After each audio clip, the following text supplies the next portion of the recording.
Welcome, everybody. Woo! Welcome to Talking Death. I see there are some of you live watching right now. Welcome. Welcome. I hope you guys, if you are in the comments watching live, that you watched the episode last night because there are a lot of spoilers coming. If you haven't watched, get out. Yes. And if you aren't watching this live and you're catching it as the recap on YouTube, doesn't mean you can't comment and let us know what you thought of what we're talking about and what happened in the episode last night.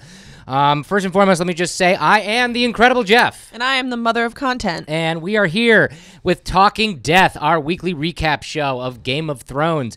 And we are doing a lot of stuff over here on the Twitchverse now. We just are dipping our toes in with this Talking Death show. And in fact, tomorrow I'm going to do another version of Talking Death with our good friend Chelsea, who has been on the Fuel by Death show a couple times. And we are going to recap or attempt to recap Avengers Endgame. So if you've seen that movie, by tomorrow, right here at 1 p.m. on Twitch, we are going to live recap that movie, or like I said, do our best to unpack 3 hours of craziness.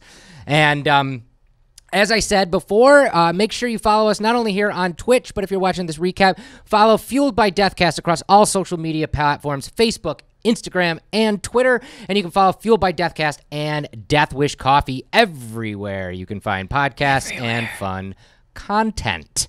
So let's just get into it. And we started the last two episodes trying to do our death list, because this is Death Wish Coffee and the Talking Death. But yeah, it was non-existent. One. So there wasn't really that much death. But last night's episode 3 of season 8, the final season of Game of Thrones, brought us a very large death list. Although I'm gonna preface this by saying I feel cheated. Oh. I feel cheated. I felt like there should be way more death. I feel cheated, but I also feel happy because last week I said I was going to come in here crying. That's true. And I'm not crying. Yeah. There's a win. There were some deaths that were meaningful, and we'll get to those right now as we run down the death list from last night. First up, and you know, one of all of our favorites, Ed. This was hard. Poor Edison Tollett. Ed was one of the brothers of the Night Watch, came up with John and Sam and Gren. Remember Gren? Oh. And Ed has one of the last few right there who was still around. And you know what? He saved Sam, told him to stand up again, because goddamn, everybody's got to save Samwell from something. He was like literally rolling all over the place last night. What the hell? And then he gets stabbed in the back for it. So, you know, I'm super sad. The back of the head. Yeah, and That's not a rough way to go. Not only that, we had to then see him turn into a white when the Night King raised the dead, because we all knew that was going to happen, right? We're all watching the same show. We knew that shit. But anyway, so, you know, R.I.P. Ed. We knew you were going to go. Another one that I think we both said was probably going to go last week and definitely happened was Beric Dondarrion. Yeah. Beric is famously been resurrected 6 times by the Lord of Light and keeps saying, I've been resurrected for a purpose. And we never we found out. We never knew what that purpose was. What was it, though? To save Arya. Yeah, to save Arya. Which I was not expecting that to be his purpose. I thought it had something to do with the White Walkers and the Night King just because of the Lord of Light. Yeah. Had no idea it had to do specifically with Arya. Did anybody else catch the hold the door reference back again too? When he's basically in the door jam and keeping the whites from getting to Arya and the Hound as they're escaping them, and he's getting stabbed in the back multiple times. Oh. It is almost shot for shot as Hodor met his demise as well. Oh. So he is another one that held the door. But I can't believe that he took all of those stabs and still made it into the room with them. I thought so, too. I was like, did he get resurrected again already? especially when he came into the room and Melisandre was there. I was like, she's not going to resurrect him, is she? Please let the man die. Goodness gracious. But, I mean, very heroic death. That's some of the things I do like about last night's episode was we got some heroic deaths, not just, you know, gruesome or whatever. Right. But it was very, very telegraphed, I think, that he was going to die, and it was cool that we got to see him die in that way.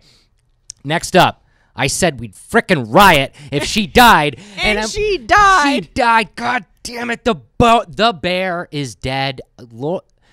Little Lady Mormont was one of my favorites, one of Me the too. fan favorites out there, and boy, did she talk about a death scene. The sound Holy effects were enough to make me moly. gag.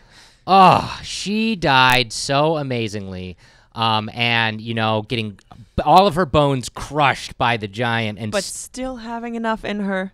to stab I was him like, in the this is what I face. needed. Like, if she's going to go out, I'm so happy that it wasn't. I thought she died when he hit her out of the way, and I was like, I swear to God, if she's dead. I know, right? I was like, like, are you kidding me? Because she's so little. yeah.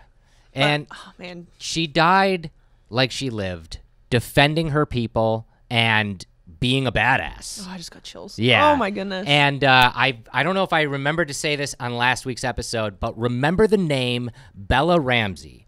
Yep. Bella Ramsey is that little actress, and I cannot get over how incredible she was on Game of Thrones. Talented. To the point that her character, Lady Mormont, was a one-scene, two-line character. That's it. That's all she was supposed to be in the entirety of the series. I And when didn't know Bella that. got on set and commanded that room, the writers immediately said, we need this actress to do more. Wow. And it actually came to the point where she had one of the most heroic deaths of the season. Oh, my God. Good call by the writers. Yeah. That would have been a huge mistake leaving her out. Yeah.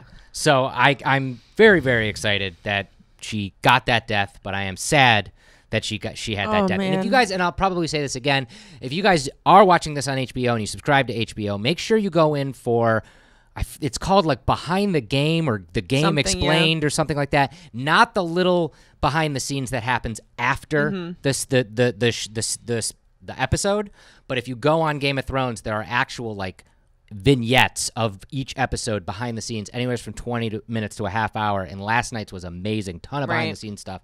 And she was talking about how the actress was talking about, she's like, I would have loved to have sat on the throne, but I knew that was a long shot. So she's like, I really wanted a good death scene. Oh. So she was super excited about it. So Miss her. yeah, miss her. But moving on our death list last night, Theon. Oh, man. Another one that was Knew it was telegraphed. coming, we but- knew Theon was going to die. He was sitting there defending Bran to the death. And not only is Theon dead, but also we have the death of all of the Ironborn that he brought, Yeah? including Lady Karstark, who was Oh, the that's young right. girl who was the head of her house. So that house is over now, too. It's one of the Jeez. biggest takeaways of last night is as crazy as an episode as it was, a lot of the North is dead. Yep. So, Sansa being like, what about the North? It's like that means even more now Like- because there's not many of them. And that's pretty crazy. I do want to take a second. The Fallen King of Bavaria over there on Twitch said yesterday's episode was a mess. I agree with you, and I'm going to get to my ire very soon here. I think last night's episode was not that great, but we are moving through the major deaths Right. of last night. And another one that was really poignant and really crazy was Jorah. Again, I don't know heroic. how. There were multiple times I was like, he's dead. He's dead. He's definitely dead. Then he just kept showing up. Yeah. There's a But lot- he died very honorably, too. Talking about respectful death. He died protecting the woman he loved. there's a lot of times in this show where stabbing doesn't seem to do anything. Right. Right? Like people get stabbed a lot and are just okay. And that's not reality.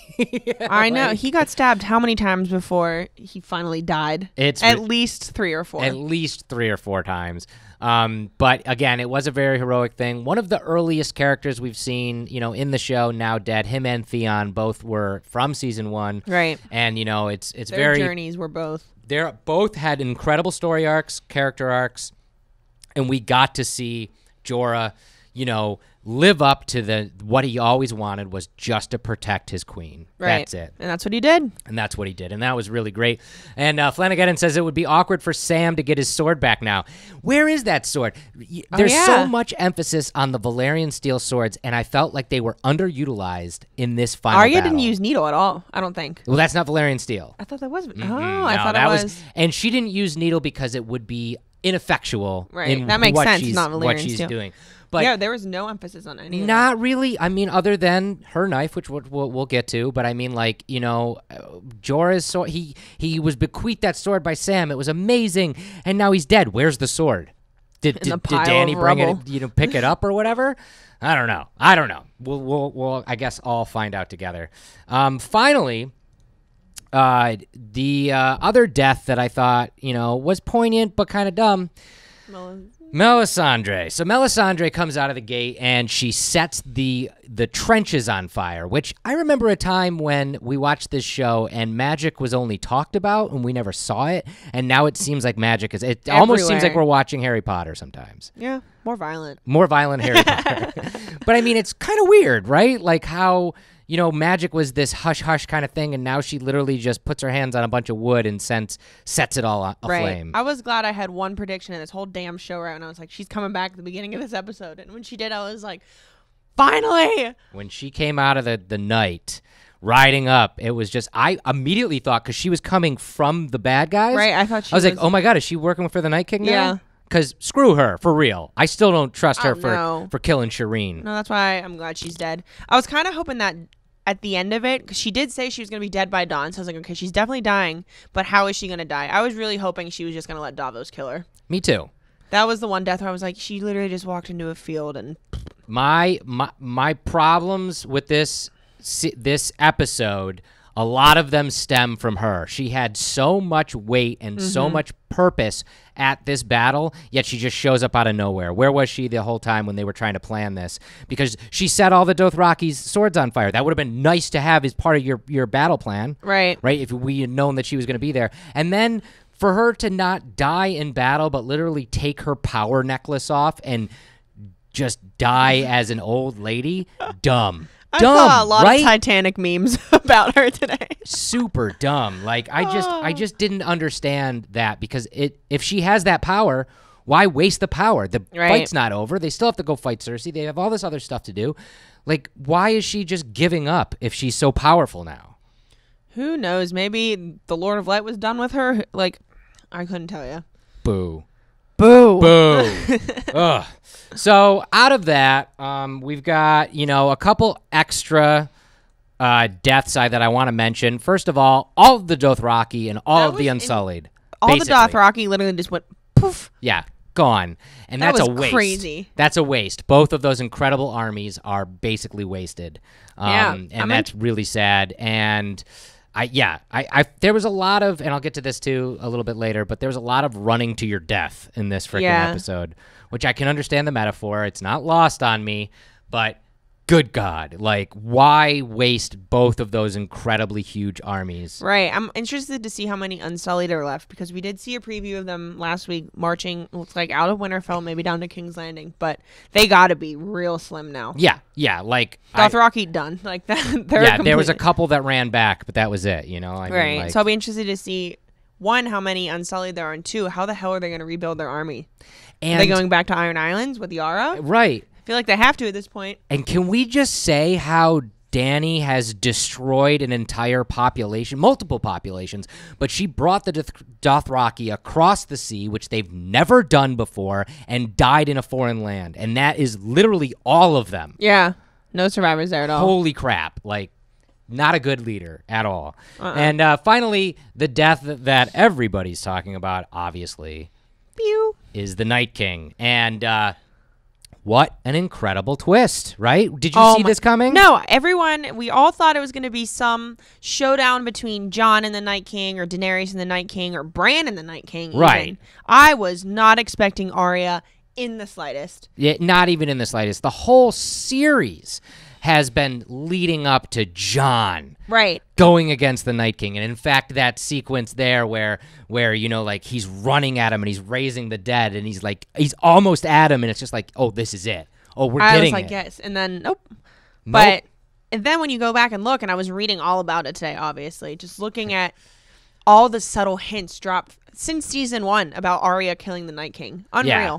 It's absolutely unreal, and they did a really good job keeping that kind of quiet and not really seeing it, because you did think that Jon was going to get there. Right. And I will say this, for as much of a mess as I thought this episode was, I did like how at the very end there, they all seemed to be, for back of a better word, fucked. Like every single, like when Jon was running through Winterfell and there was that long tracking shot, which again, kudos to the visual effects team, but also the people on the ground, the stuntmen, the videographers who were making these huge long shots. Like you felt like you were right next to Jon running through. And then you saw all the major characters all fighting, and it was like, oh wow, everybody's gonna die. Like backed against a wall. Yeah. We saw Brienne, Jaime, Tormund, I think was there for a while. I was like, holy crap. It was incredible. In fact, there's a great behind the scenes moment where the Christopher, the guy who plays Tormund, is talking about that scene where he's on top of the pile of bodies and trying to fend them all off as Jon is running away. He told all the stunt guys, he's like, try and take me down. And he's like, there's multiple takes where they killed me because like he was fighting for real. Like they were all fighting for real. And like 55 days this shoot was. It's crazy. Jeez. But I can't believe that we got to the point where Arya is able to come out and surprise the Night King, and it's a left field thing, because up until this point, it seemed like we understood where this narrative was going. Right. Jon versus the Night King, and no one's going to win. Never in a million years did I think that the end of this episode was going to be them winning the Battle of Winterfell. I thought it was going to be a huge cliffhanger. Yeah. And I was so surprised, and I think you guys probably were surprised too, because I'm seeing some of your comments. But the other part that a lot of people didn't pick up on, that's not the one I want to go to. The other part that a lot of people didn't pick up on is actually this sequence right here where Jon stands up to the dragon. First of all, best dragon looking on the entire season, the zombie dragon with half a face and the fire leaking out of his face and stuff like that. The internet is split, and so am I, as to why he stood up. I know, I am too, and then he screamed. He stood up and screamed. Did he do this because he felt he wasn't going to make it to Bran in time, and he felt like it was the end of his battle, and so he's just accepting death? Or does he absolutely believe he's a Targaryen and therefore might have lived, even though it's zombie fire, it's still dragon fire? Oh. Would he have lived through that? That's a very good point. So it's an interesting idea as, to why he did that, but it was still incredible to see that sequence, because you're at that moment, you're like, Jon's dead, everybody's dead.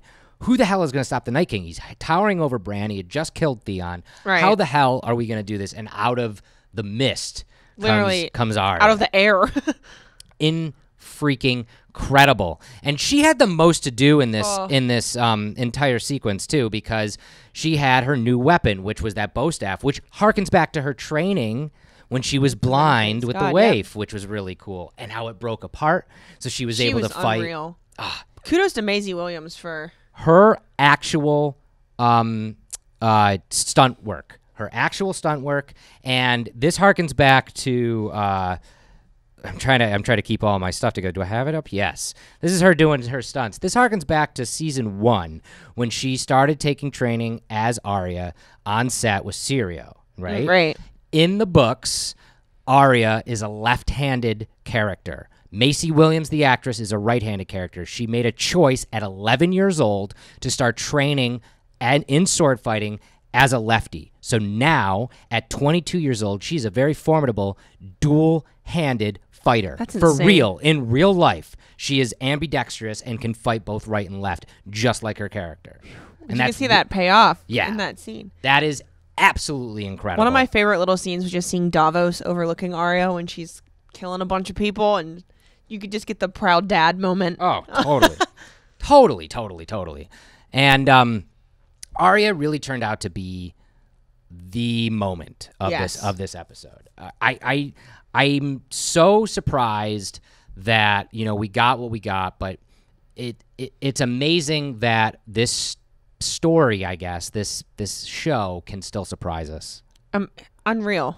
I'm blown away by Arya's entire arc in this episode. I think it was the most meat of it, For sure. but it still pissed me off.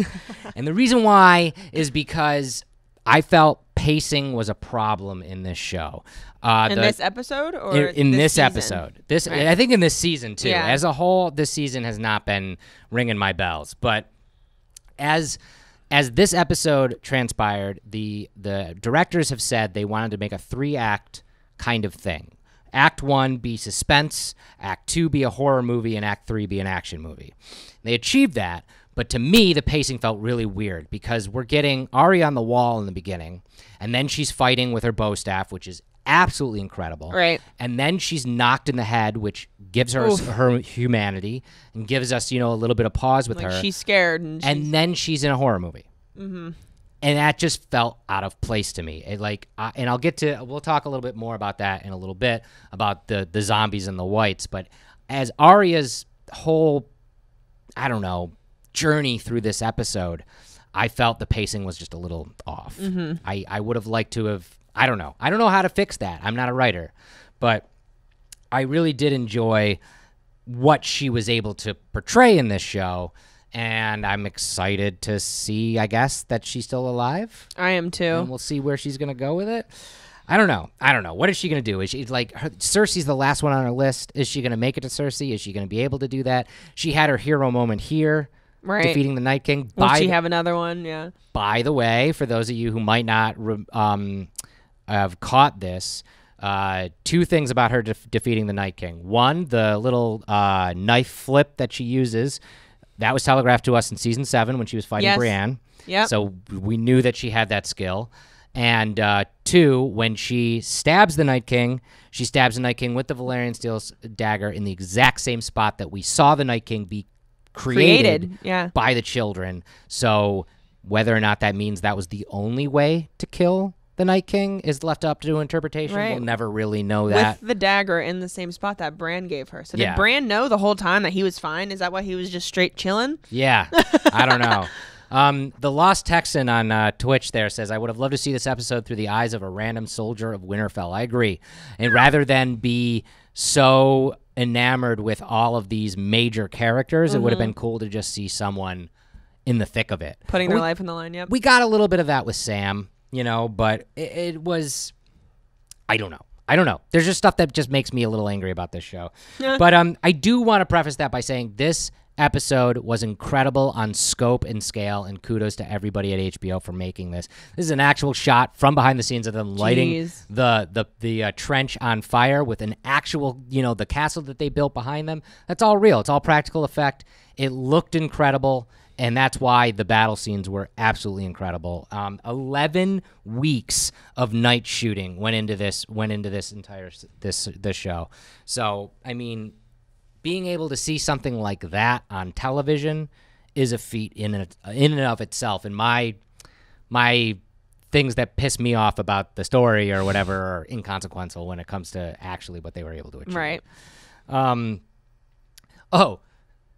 I wrote this down, and I like this. Sam crying was all of us in this episode. Oh, my goodness. There was a moment, if you missed it, and I don't have a picture of it, but when Jon was running to try and help Bran, and he looks, and Sam is being overrun by zombies, basically, and is just killing him, trying to fight him off, and screaming for Jon. And in any other instance, Jon would have tried and saved his best friend, but he was desperately trying to make it to Bran.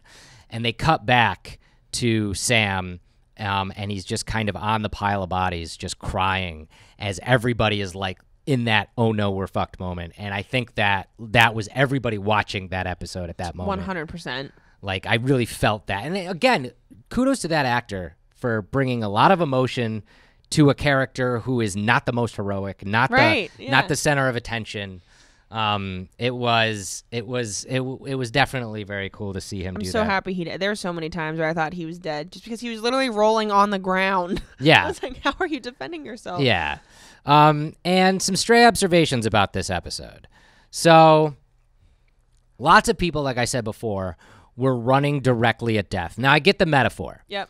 Especially in Theon's case. Exactly. We saw so many times where Theon or Reek was poised with the heroic moment of being able to do something heroic, and instead he ran away. And the Hound's done it too. Multiple characters have done that, where they are almost being able to be heroic, and they ran away. And Theon taking the spear one last time in his hands and running directly at the Night King, knowing damn well he's not going to do anything, is a metaphor, and I get it. But as a fan of battle movies and battle, sequences and stuff like that, it doesn't seem like they had a plan. Did it seem like they had a plan to you? No, it seemed like even tiny little shred of a plan that they had just went out the door as soon as they saw the White Walkers. There was no set strategy, it felt like. like I said, it was incredible that Melisandre showed up, set all the Dothraki's swords on fire, which was great because the whites are scared of fire. And yet, without warning, they all charged at what they couldn't see. So they had no idea what was out there. And what the hell? Why would you lose one of your biggest armies by charging? And I know this photo's a little small, but you guys remember when all of the lights were running at where they eventually made it to where all the White Walkers were, and then they all got extinguished. It was an interesting scene. The thing that pissed me off, you see all those catapults? Yep. They used them once. Are you kidding me? Have you guys seen Braveheart? Have you seen Lord of the Rings? Have you seen any movie that has a giant battle scale? What's the first thing you do? Ranged attack. Even the Battle of the Bastards started with a ranged attack. If you have archers and you have a catapult, you use that shit. Exactly. What is wrong with Jon and everybody else? I mean, and I understand some of these people in battle aren't like Brienne is not a general. You know, she's a good leader, but she's not a general. But some of these people like Davos and Tyrion and even Jon have been in lots of battles, and they should have had a lot more insight than just, let's run at it. And with some more backup plans. Like when Davos was waving for the dragons to light the trenches and they weren't there, they couldn't see, why the hell didn't they have some kind of backup plan besides, let's shoot arrows at it because, one arrow will spark a whole damn trench. Ugh. And I did like how, in true sense of making you feel, apprehensive the entire episode, is that you had a battle that you could see the battlefront, and then it was constantly pushed back. Right. It was terrifying. To the wall, over the wall, into Winterfell, like there within, like literally in. Yeah, so there was a lot going on, and I did understand that, that made it for that apprehension, that suspense, but from a battle standpoint, it's just like, and not only that, if that was their thought, because it didn't seem like Jon and Dany were surprised that the Dothraki were running at the White Walkers there, but then when they all died, Dany immediately was like, screw our plan, I'm going to take the dragons and just go, and it's like, that was the whole point of keeping the dragons back. Right. Like, what? Like, literally the first sign of, like, well, it didn't work out the way we want to, screw the rest of the plan. Exactly. And I think she's the main reason why they made it to the wall in the first place. I really do. Yeah, and it's insane how fast the whites knocked out the Dothrakis, too, because they all had fire, and it was literally just like a wall just fell on top of them, and that was it. Yep. I did not agree with that. How Jorah got out of that, and Ghost. Yeah. yeah, for sure. And we'll get to that at the end. Also, too, I just want to mention the crypts. We all knew it. Everyone was right. We all knew it. Everybody said how safe the crypts were. They weren't safe. That was insane. All the dead mummies came alive and started screwing with everybody, which I thought was good. There was a very nice moment with Sansa and Tyrion in there. Oh, that was. I thought they were both dead. But I thought they were both dead. And it wasn't that they didn't die that made me mad.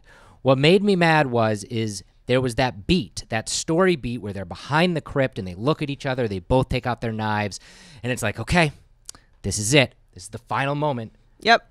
And then the next scene was them behind two whites that they stabbed, they fell, and then the rest of the whites fell when Arya killed the Night King. So there was no stakes. It felt like there was no stakes for Tyrion and Sansa. It was like, oh yeah, they're always going to get out of this. I know. I would have loved to see Tyrion and Sansa defending the people in the crypt, and I would have liked to see more whites from the crypt. I saw one. I would have liked to see more recognizable family members. Or right. Sansa confronting, being like, shit, I have to basically re-kill a family member right now. Right. Yeah, because as we know, Ned, Catelyn, and Robb are not buried in the crypt because their bones are strewn across Westeros at this point. Yeah. But the rest of those were her ancestors. She should have recognized somebody. Right. And had that moment, but there never was that moment. And everything in the crypts just felt kind of off. I know they were telegraphing it to, I forget the season, but when Sansa was a child in the crypts with Cersei, it wasn't the crypts, but it was like when they were. Yeah. It was the I can't remember, the Battle of King's Landing there. Blackwater? Blackwater. Yep. Blackwater. Yeah, it took me a second. There's so much going on up here. But yeah, it was during the Battle of Blackwater when they were there. So I kind of understood that, but it was, again, that made it feel kind of slow when we got into the crypts and kind of got Tyrion drinking and Sansa looking worried, and Yeah. I didn't really feel it. I don't know. What did you guys think? I didn't feel any of that stuff. And then speaking of whites and zombies. Now, I just might be desensitized to this. We live in a pop culture age now where zombies are in everything. They're in our movies, our television, our T-shirts, everything. Everything's got a zombie on it. And early on in this show, I really liked the way the White Walkers and the whites were portrayed. They were undead, but they were more magical. Yeah. You know, like the whole Hodor scene. Yeah. Like that was, I mean, that was crazy, but it was still this magical kind of ice zombie thing. Now it feels like they're just zombies, right? Yeah. I Like feel it's like The Walking Dead, but we with didn't Game of see Thrones. many like skeletal whites. Yeah. Because at first it was literally walking skeletons with like hair. And I feel like it is definitely more like freshly dead zombies. Yeah, and what are the rules? That's the other thing that gets me about these zombies. What are the rules? It seems that the Night King can raise the dead, fine, and that they fight for him and his purpose, fine. But we see them running like ants over everything, World War Z zombies over the wall and all this stuff. We see them jumping off of walls and just plowing through fire and doing whatever it takes to get to their next moment. But then in the same breath, we see them sneaking around the library. We see Super them quiet, yeah. Yeah, we see them being quiet through the halls of Winterfell until they see something, and then they kind of go after it. And then we also saw them all coming at Theon and Bran, and then as soon as the Night King showed up, there was a whole wall of them just standing around. Like he had told them just to stand there and watch them. Yeah. So who's controlling what, and what are the rules with these zombies? Because that just took me out of it. I don't know. Maybe, again, am I poo-pooing zombies? Is that it? I don't think you're poo-pooing zombies. I think there are a lot of questions that are left unanswered. For sure. When the Night King looked at Jon and originally resurrected the rest of the night, or the whites and the people who had just died, I honestly thought that they were walking away, like retreating. Like the Night King's like, I'm coming back. Like we're retreating right now. We're getting Bran, but I'm coming back with my army. Yeah. Type thing. And then all of a sudden they were like, nope, we have to fight Jon. And then they all started going at him. But there was like a weird moment when they woke up and started walking that didn't seem like they were going to try to fight him. Yeah, and if they're so quick, the thing that pisses me off the most is if they're so quick to pile on top of one another, to get over a wall, to get over a flaming wall, to get through, all the Unsullied and stuff like that, then why didn't they do that to Jon? He's one dude, and he was surrounded by at least 30 or 40 zombies. Why didn't they all just dogpile him? He's dead. That's what the Dothraki, that's how they wiped out the Dothrakis in 10 seconds. I'm not a fan of the zombies. R.I.P. all the zombies. R.I.P. I'm glad that they're all dead. I really am. Which brings us to the end here. What are the stakes? What's left? What is actually left? I never thought in a million years that the Night King would be defeated, and all of that badness is over. I know. I thought there was going to be a moment that we got to hear the Night King. Yeah. Like, can he talk? Was he going to say something to Bran? Yeah. I thought there was going to be something there. We even got an incredible reveal about him last night when Dany sicked Drogon on him and engulfed him in flames, and it didn't do anything to him. It would have been nice to kind of extrapolate on that. Like, why? Is it because he's secretly the first Targaryen, the first dragon rider? Is it because he just has crazy magic that we don't know about? Yeah. What is that? I thought that Bran was going to like call him by his real name and say, blank Targaryen or something. At least something before he died. Ugh. So I guess the only stakes left are Cersei on the Iron Throne and taking her off the Iron Throne. But there is the underlying B stories, I guess, that aren't buttoned up yet, which is Jon and Dany. Yep. And their rift that are between them right now. And then also, we are going to get, outside of what we're all waiting for, Clegane Bowl. Yay, Clegane Bowl. We're going to get it. But we are going to get Jaime, Tyrion, and Cersei coming to a head. Are they going to fight against each other? Will one of them turn on the other? How will this happen? So basically we're getting, because again, you have to remember, Jaime's still alive and Jaime's name is Kingslayer.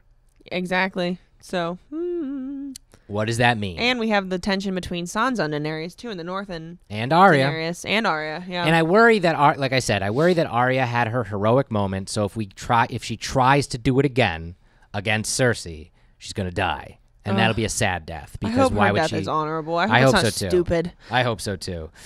Also, where's Bronn? I predicted. Where's Bronn? I think we both said that we could have seen him coming to the Totally, Battle of just Winterfell, show up and like. trying to kill Jaime or trying to kill Tyrion, maybe. Where is Bronn? I demand to see Bronn next episode, And especially there's because no sneak. especially because he's hunting Jaime and Tyrion. Where is he? And where's Yara? Are we gonna see Yara? Is she gonna show up? I think we have to see Yara again because I think that Daenerys is gonna need a new army now that more than half of them are dead. Yeah, I don't know. Two things about Daenerys and Jon. One is that they have a lot to work out, and we're gonna see that. And we only have 3 episodes left, so we're definitely gonna see that. And they are both terrible leaders. They both are destined for this Iron Throne to rule Westeros.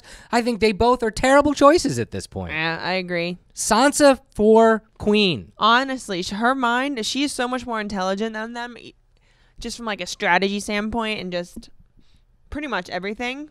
She's not a fighter, obviously, but at least she follows through with shit she's gonna say. She says. And what did you think of that offhanded comment about when Tyrion and her were saying that maybe they should have stayed married? Oh. Do you think that there's going to be any Honestly, weight to at that? this point, I wouldn't hate it, but I don't know. I don't think it's. I don't know. Sansa and Tyrion on the throne. I'd be super happy with that over dumb Dany and stupid Jon. Like, I mean, they're just both dummies. Like, I agree. I don't get it. Yeah. You know, I mean, I get it. They're the heroes and they're flawed. I get that, but to frickin' their minds are to just, rule the Westeros there. the two that they're like them working together is just working off of each other's minds is incredible. Yeah. And you know, the final question before we get into just our predictions for next week, final question I have is this show from the first season, episode 8 of the first season, proved to us the mantra, no one is safe. Yep. When Ned Stark, Sean Bean died on screen, everybody collectively gasped and said, "Oh, I'm not going to love any character on this show because they could die." Is that over? Like, I mean, yes, there was death. We went through the death from last night, but I was expecting way more. At least way more. Like, I'll tell you the ones that pissed me off. Grey Worm should be dead. I agree. Why did he get to live through all of that? Tormund should be dead. And then Brienne or Jaime, one of them, the two. Yeah. should have died. And then that would have put a lot more weight to this fight, I think. I think so, too. Because I think we were expecting so many more main characters to go out in this fight. Fighting for Winterfell, fighting for the living, essentially. Right. Because Grey Worm surprised me the most out of all of them. I was expecting when he turned around and said, light it on fire, that he was going to be the last one at the gate, you know? And what a heroic way to go. He is the quintessential, infantryman. He is an army in himself. Right. So like I was expecting the whole army to get to him, and then he's that last unsullied. Especially and he takes out 9 of them. We had that moment with him where we're listening to his breathing and his heart rate, and we're really getting into his head. And I was like, this guy's dead. But of course, nothing. But I think, we have to expect the unexpected with this show. We are expecting all these characters to die. Yeah. And I think there's going to be some real sneaky deaths with some of these. Like, I don't think a lot of these people are going to die in another battle. I think it's going to be more individualized, for lack of a better word. My only caveat is they better be worth it, because the Battle of Winterfell was the battle for your life. We saw everybody again. The end of the world, yeah. In those final moments, like, oh shit, I'm dead. Everybody had that face on, like, oh shit, this is it. There's nothing we can do, especially when they had finally made it to a point where like they could breathe, and the Night King just went, nope, everybody's alive again, and it's just like, you're dead. Like, they're done. You're dead. So to make it through those stakes, any character that dies from this point on better have an incredible reason to die. Right. Right? Like, I mean, we all deserve that as fans of this show, I feel. So just to wrap up, we did see some scenes leading into next week's episode. And first and foremost, if you missed this scene, this was Blink and you miss it. Yep. If you're looking at the screen right now and you see the HBO logo that I put on this frame, right above that logo behind Daenerys, hiding in those ranks, is Ghost. So Ghost is alive, but do we care? It was cool to see him randomly showing up. Yeah, it was cool to see him growl and run, with all the Dothraki and everything, but we didn't see him fight. We never saw a single fight from Ghost. And now he's just showing up? Like, how did he get out of that? How did he live? I know. I don't know. Maybe we'll get there. I don't know. I'm all about wolves and dogs living. Yeah, but it's exactly. The other one, another blink and you miss it moment from the scenes from next week's episode was Sansa on the wall looking at not one, but two. Two dragons. That means that both Drogon and Rhaegal are alive. And somehow. When Rhaegal bucked Jon off and just skidded off, I was like, oh, he's dead. I thought so too. I thought Drogon was going to die too with all those zombies on him. Which dragon? One of them was getting ripped up by... Drogon. Drogon was getting literally clawed. It looked like he was clawing parts of his body out. Who's going to stay behind in Winterfell? Is anybody going to stay behind? Is everybody going to go to King's Landing? Are the dragons, screwed up? Are they hurt? I'll tell you... They look like they're flying. I'll tell you right now, everybody who was in that battle is not full health. No. Arya's shaken. Jon is definitely shaken. Jaime, Brienne, Pod, Grey Worm, Tormund, they're all really tired. You can see them. Really tired.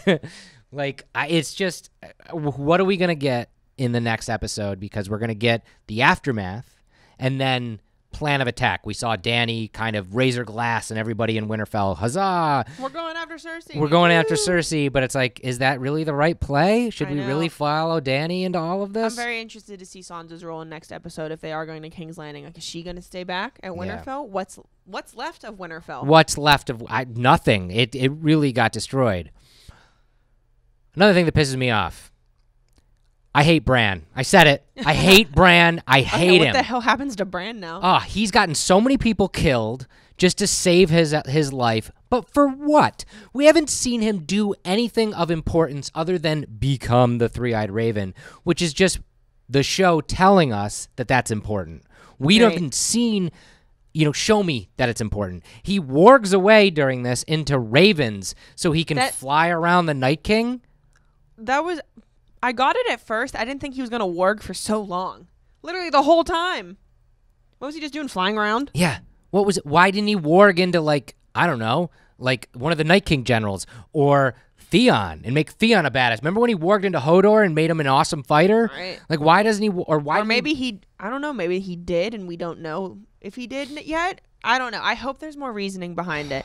He is just a terrible, emo, crippled baby who sucks, and I hate him. And I said it. I got the point of him being there because the whole point was to lure the Night King there, so people knew that's exactly where the Night King was going to show up.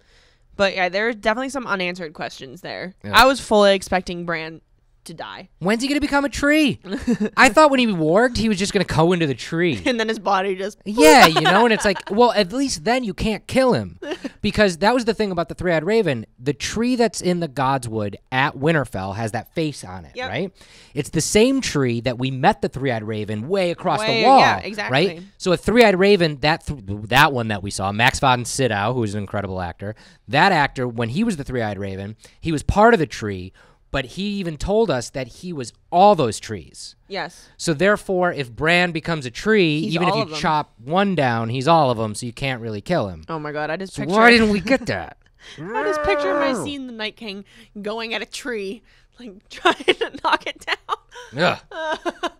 I just don't understand it. So this is what we're left with is this scene of Euron kneeling down and obviously proposing to Cersei. Oh god. This scene is very poignant too because you can see right behind Cersei is that terrible Qyburn, the maester there, and then also the mountain is standing in the doorway. So those four have what's coming to them for sure. I can't wait for Euron to die. If he lives, I don't know what I'm going to do. I don't know. Euron is one of those characters that could totally come out of this alive because at the end of the day, he's a pirate. Yeah. He doesn't care about Cersei's war. He doesn't care about Dany's war. He cares about himself. Doesn't even care about his war. He just cares about himself. He has a big fleet of ships. If he wants to go back to the Iron Islands and kill Yara and the rest of those ships, he can totally do that and take those back if he wants, or he can sail the seas and just rape and pillage as long as he wants. I could totally see him living through this just because he basically goes, later I'm out. I hope Yara gets to kill him. Yeah. I want the theme of strong women killing men to continue. Yeah. Or Cersei. They can kill her too. Yeah, I think we're going to get some crazy stuff in these last 3 episodes. It's just interesting. Like, we have 3 whole episodes, which doesn't sound like a lot, but like, what the hell's going to happen? Yeah. I don't know. It's definitely going to be the fight for the Iron Throne. Yeah. I think the final battle is going to be in the throne room. I agree. With whoever else is alive. I do say, because Arya's still alive, I want to see her use her faceless powers one more time. Me too. I was kind of shocked that we didn't see that last night. Maybe just there's not no enough time. Yeah. Yeah. But I'd love to see her, show up as someone that we think is someone, but it's not that someone. Yep. And she, gets the upper hand. I definitely can't wait to see Clegane Bowl. The Hound versus the Mountain. We got to see it. That's going to be crazy. And yeah, to see how we're going to get Cersei and Jon and Dany and what's going to happen, what's going to come out of all of this. Right. We have 2 dragons left, 1 direwolf left, a partridge in a pear tree. Yeah, there's a lot that needs to be unpacked. There's going to be a lot happening, and we will unpack next week's episode next week. I want to thank you guys all for taking your time out of your day to watch us live. If you're watching us live, one more time, make sure you follow Fueled by Deathcast across all social media and Deathwish Coffee. You can find us on Instagram, Twitch, YouTube, Facebook, and Twitter. I got them all out. And yeah, we've been doing a lot more here on Twitch. We're going to be doing a lot more even. Next week, we've got Talking Death, Game of Thrones, Episode 4. But tomorrow, Chelsea and I are going to do our very darndest to unpack everything that happened in Avengers Endgame. So if you saw that movie over the weekend, which blew all expectations out of the water, $1.2 billion in opening weekend. I'm seeing it tonight. Incredible. So if you saw that movie and you want to tune in live tomorrow on Twitch, 1 p.m., we're going to unpack all of Avengers. Thank you very much for watching, and we'll be back next week. Bye, guys. Thank you.